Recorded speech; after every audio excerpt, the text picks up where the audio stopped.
Like, we shouldn't be thinking this is impossible now. We should be thinking this is very possible. Football is ramping up. Pro Day, new quarterbacks, and a new season. Then for lacrosse, the team is heading into full conference play as their season started off strong, but it's time now to look ahead. I'm Jaden Vallejo, live at the Star Complex. It's Pro Day yet again. NFL scouts are seeing who they want to draft. We've got the 40-yard dash, the three-cone drill, bench presses. It's all coming up for you right now. And I'm Kaylee Cortez at the studio set with more football. We'll hit on the current players as head coach Casey Keeler begins his second year with spring practices. Owl Sports Update is live and it starts right now.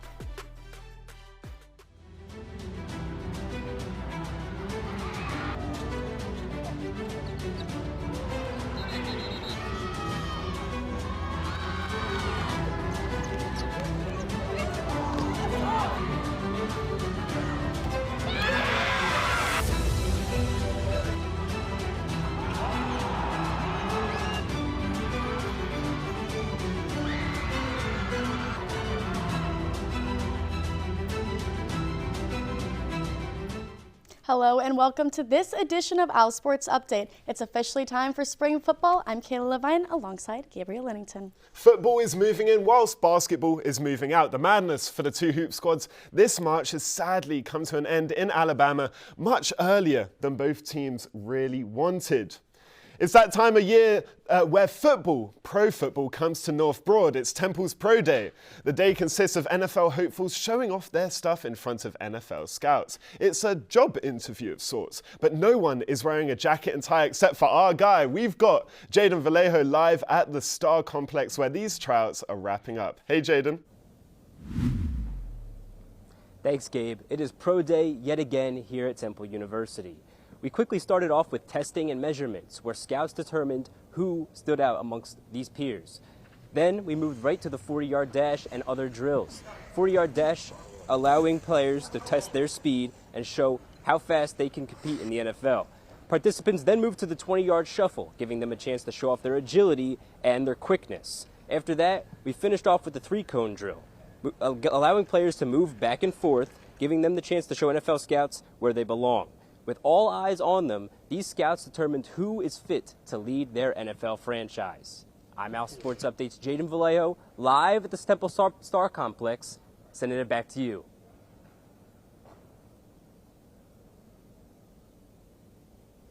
Thanks, Jaden.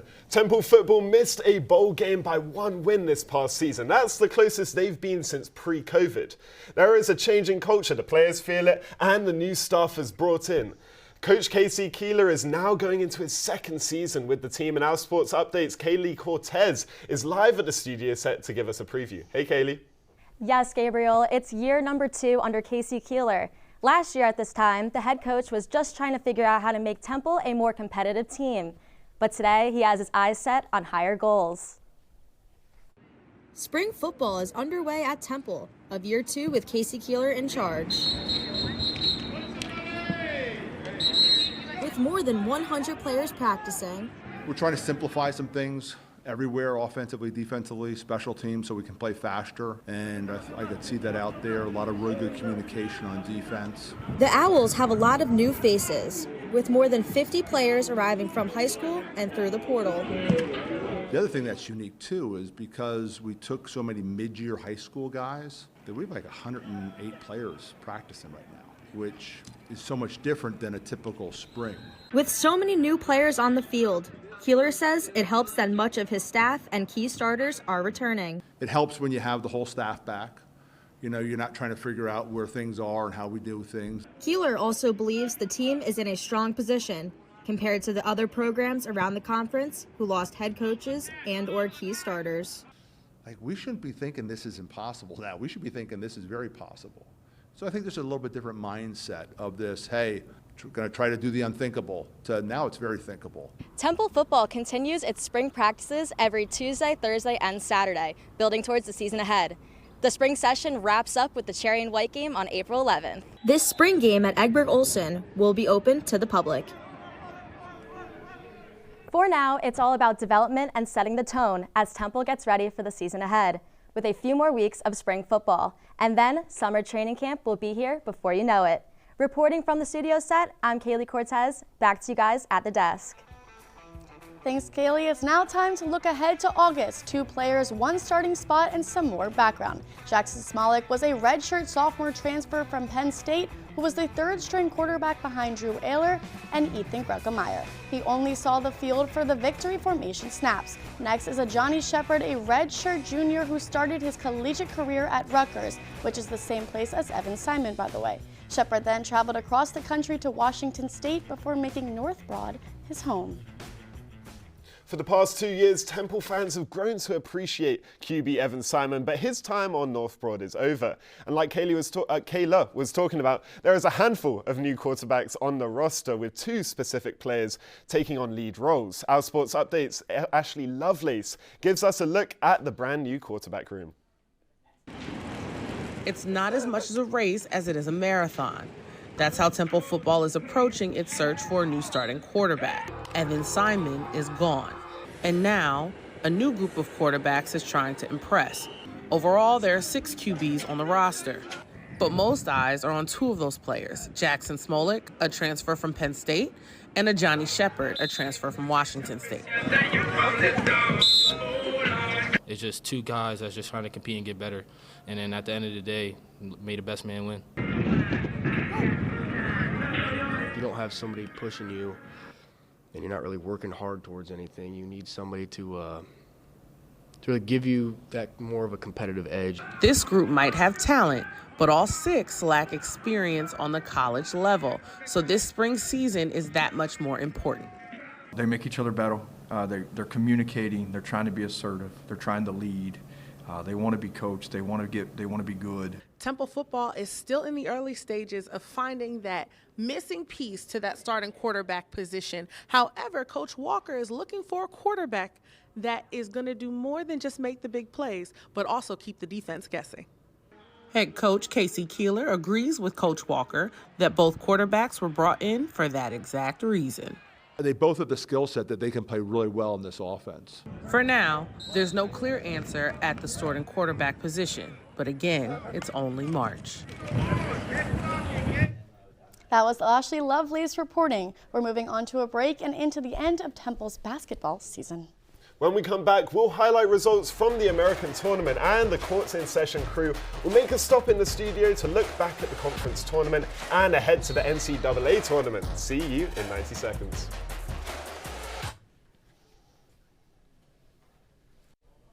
Welcome back. We have more from Temple Pro Day. Our guy Jaden Vallejo got an exclusive interview with long snapper Isaiah Hayes. Hey, Jaden.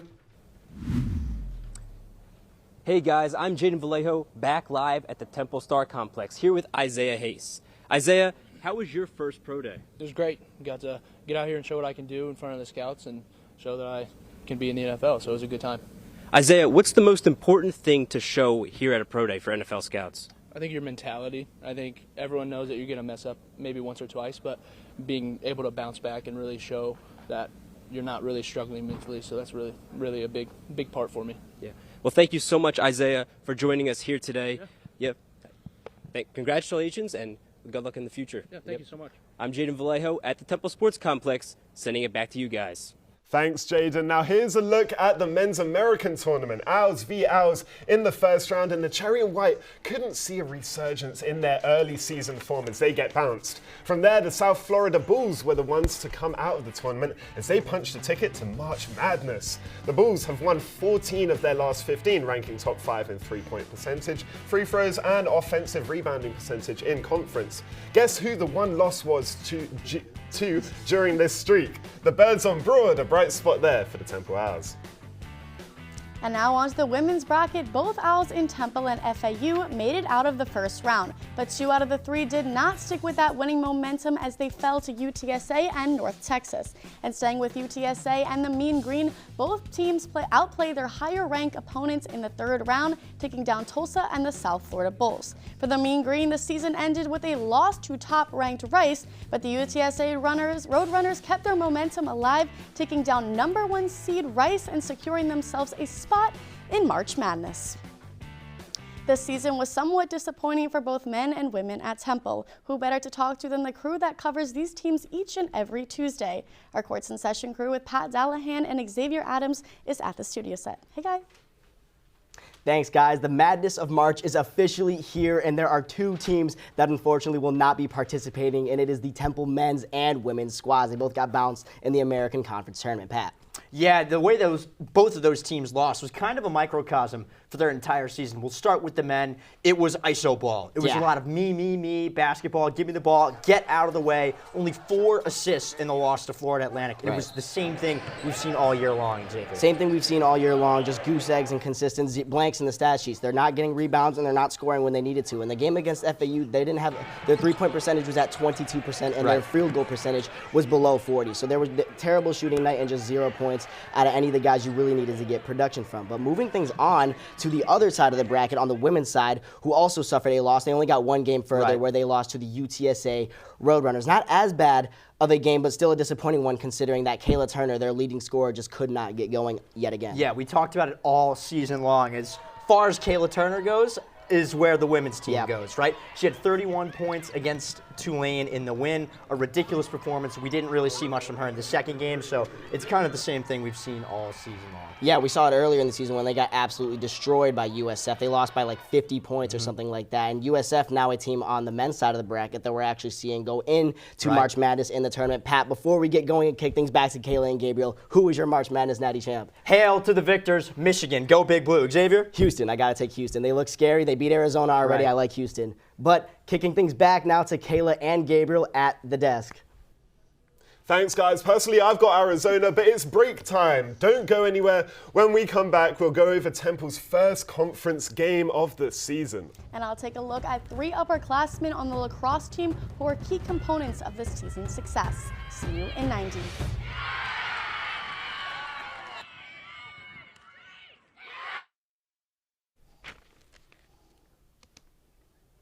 Welcome back. Even with Saturday's loss, the women are having one of their best seasons in 20 years, and it's one thanks to upperclassmen who have helped this season have one of their best in over 20 years. 8 wins in 10 games to start the season. And 3 reasons for this success comes from the upperclassmen who are producing plenty of offense through the first half of the season. Number 23, Lexi Culp. Lexi has just been a dominant assister. She handles the ball under tight pressure. She rolls through and makes these spectacular plays. Also, number 14, Amelia Wright. Amelia is just by far one of the smartest, most accurate shooters. And if you give her a moment, she's going to finish. And finally, number 18, Sabrina Martin. Sabrina is going to take on whatever needs to be taken on with the ball everywhere, but certainly at the top of the 12. These are the top 3 goal scorers so far this season. Culp, Martin, and Wright have all surpassed their previous goal records from 2025. With another 6 more games left to go in the regular season. We're not working for ourselves, we're all working for each other, and I think that's what opens up great opportunities for me and for everyone else on the field. Our hustle, and now we have a lot of experience. We learned a lot from our season last year, so now we know what to do in different situations, which is really helpful. And I think just like I said, our hustle, we're working hard, we're all having fun, and I think that's just really playing into the part of us doing so well. Martin, Culp, and Wright have all been part of this team since their freshman year. Not only are they leading this team to success, but have stayed loyal to Temple right here on North Broad. Although the team is 8-2 on the season, they already have 1 conference loss under their belt. This puts added pressure on these upperclassmen as the season kicks into full conference swing. Go leader, and I'm not afraid to ask questions, and I think that really helps our team expand our lax IQ and also just like our connection as teammates. So I think communicating is something that we're doing really good as captains and seniors, and I think that's helping out the culture throughout all grades. Conference schedule is just the beginning. The current 8-2 Owls hop on the road down to North Carolina this Saturday to take on the Pirates. Then back up I-95 they go to take on the JMU Dukes the following Saturday on March 28th. 1 week later, the Owls return home to Howarth Field to face off against Vanderbilt on April 11th. The Commodores are currently 5-4 overall and have yet to play a conference game. And finally, to wrap up the regular season of conference play, the Owls are on the road once again down in North Carolina to play the Charlotte 49ers. Temple staying at North Broad last weekend, trying to make sure they don't have the same struggles against USF. We're starting in the fourth quarter, 8-6. Temple Maggie Newton rifles one of theirs to hit the back of the net. Then Sabrina Martin wants to extend the safety net and make it a 2-goal game as she gets one to go 9-7. But something about this USF team, when one player scores, they get another. Kalina Johnson with back-to-back goals. Sabrina Martin here again gets a 1-goal lead for the Owls, but it doesn't matter. USF back-to-back goals again, and you'd think that Temple would get the memo, but USF gets out of this one 11-10. Temple had some hardware come its way at the end of last month. Our Sports Update's Aaron Newen is live at the studio set to take a look at the program's record-setting pole vaulter. Hey, Aaron. Thanks, Gabriel. That's right. Temple pole vaulter Emily Beckman has been a standout for the Owls in the short time she has been here, already making an impression on and off the track. A gold medalist and a record breaker. Emily Beckman rewrote part of Temple's record books late last month when she cleared 4.17 meters in the pole vault at the American Indoor Track and Field Championships, and she won a gold medal in the process. There was like the pressure of like me wanting to perform and obviously wanting to win and stuff like that, but then also that pressure. Beckman has already impressed in her first year at Temple.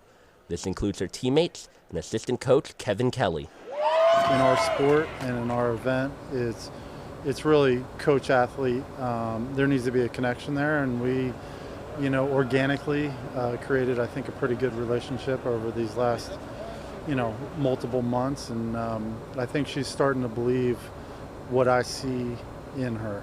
Emily Beckman's Temple story culminated in a gold medal and a broken record. However, her place at Temple was never guaranteed. It was only a couple of years ago that not only did Temple not have a pole vaulting program, but Emily Beckman wasn't at Temple at all. Beckman spent 3 years at Mount St. Mary's, shattering school records. And when it came time to look for a graduate program, Beckman, as an international student, needed an in-person program in order to extend her visa. The best fit was Temple and its award-winning journalism program. It's in a city, which is really cool, and I knew they had a really good communication journalism department, so that really motivated me to pick Temple. I saw somebody that was successful at her old school, but I always envisioned, more. And she's got the ability to be one of the best ones I've ever coached. Beckman seems to have solidified herself in pole vaulting history on North Broad. That's all I have today. I'm Aaron Newen. Back to you guys at the desk. Thanks, Aaron. We are up to our third and final break of the show, but don't go anywhere. When we come back, we will take a look at a coach who has been named the winner of a high collegiate award just 2 years into his time on North Broad. We'll be back in 90.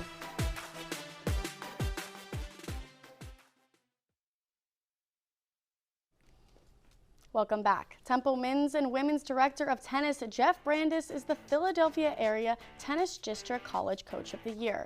This honor recognizes coaches and individuals for high-performing contributions to the sport of tennis. Brandis was the key component of overseeing the new 52,000 square foot tennis complex that was finished last spring and opens for competition this week. There's a senior fencer who did not have a traditional start with her spot on the team. Her skills and passion to earn her the place with the Owls that changed her career as a fencer. Our Sports Update's Troy Arslan is live at the studio set to take a look at the accomplished fencer. Hey, Troy.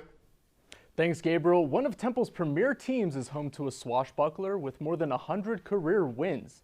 Natalie Adams-Kim has spent her entire career with the Owls and has been a pivotal piece for this fencing team. Natalie Adams-Kim doesn't like taking no for an answer. That's a reason why she's one of the leaders for Temple's fencing team. Over the couple years, I really just blossomed as a fencer, and I credit that to Jenny and also my teammates. Every day I came in here and I just knew I wanted to fence. Adams-Kim wasn't on the fencing squad when she arrived at Temple. Instead, she had to walk onto the team as a non-scholarship athlete. It wasn't so much of a no, it was more just I had to find a different way to do it, and I was going to do it regardless. Before Natalie arrived at Temple, fencing head coach Jenny Salmon saw great potential in the Philadelphia native. I went to Temple. I know what Temple Tough is, and I saw very early on that she fit that mold. Natalie isn't just a great talent on the script. Her leadership gives the team a spark and elevates those around her. And she's like leading by example. So she is doing something and she has this power to bring everyone with her. Adams Kim competed in the NCAA Regional Fencing Championship in early March and placed 13th amongst the foilists. With this appearance, her career with the Temple Owls comes to a close, but not before achieving her many milestones. Adams Kim competed in her final match earlier this month, and soon after, she was named as the 2026 First Team Foilist. Natalie's leadership has certainly left a mark on this team while exemplifying what it means to be Temple tough. Reporting live from the studio set, I'm Troy Arslan. Back to you guys at the desk. Thanks, Troy. The East Atlantic Gymnastics League announced the first and second all EAGL teams for the 2026 season. The teams were released just before the EAGL Championships this Saturday. Temple had 4 first-teamers. Wow! Amelia Budd and Nikki Rengifo for vault, then Robin Dunn for both bars and beam, and finally Hayley Best for beam as well. Then there were 4 second-team honorees, Ava Sutphen for bars, Megan White on beam, and some familiar names with outstanding performances in Budd and Rengifo on the floor. It's time to circle your calendar. Starting off on Saturday, we have that women's lacrosse conference matchup down south that I mentioned earlier, as well as women's tennis with the Owls staying on North Broad to compete against a Philly opponent in UPenn. And to close out Saturday's women's gymnastics competes in the EAGL Championship in Brookville, New York. And finally on Sunday, women's volleyball is in its off-season, but it has the Temple Spring Tournament down the road at the PA Convention Center. But before we go, let's talk about the March Madness tournament. The games are starting today. They're actually already underway. So let's talk about our Final Four. For me, I've got Iowa State. Loads of people have them as an underdog. They're not the 1 seed, but I feel like they can get to the Final Four. Then Vanderbilt. There is quite a precarious situation over there. Then Arizona and Duke, and I've got Arizona. I just can't see how they're getting beaten. What about you, Kayla? I also have Duke in my Final Four, but I have Michigan. We've seen them. They're great this season. Arizona. But I have Florida winning. I also had Florida winning last year, and my bracket did win, so that was a big win for me. But yes, we have Florida winning and Arizona winning for Gabe as well. But that's all the time we have for today. As always, you can catch all updates on socials at Owl Sports Update, as well as in Courts and Session crew, who'll be live on Tuesday discussing March Madness. From everyone in the wonderful crew in the TV3 studio, I'm Gabriel Innington, she's Kayla Levine, and we hope your bracket stays alive longer than mine usually does. Normally, I'm out on day 1, regrettably. But apart from that, have a great rest of your week, everyone, and I hope March Madness is going to be fun.